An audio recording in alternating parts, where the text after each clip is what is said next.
lahat ng gears namin dito. Pants, kailangan naman yung mga gears, elbow, D-pad, mask.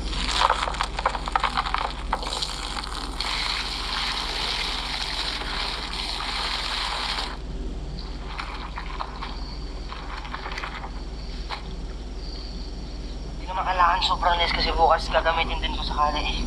Sayang, at least mabango lang ka.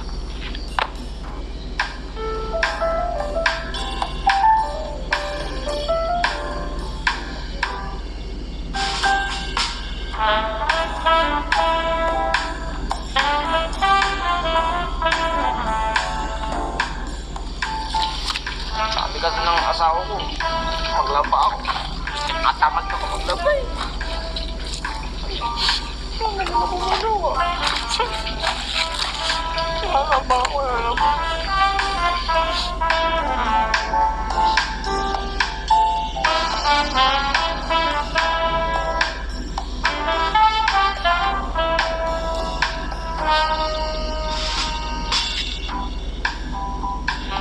Alright, so anong oras na? Isiset na lang natin yung mga motor. And yan kay Jay. Wave, wave. Yeah, nakaligo ka na kay Jay? Maligo.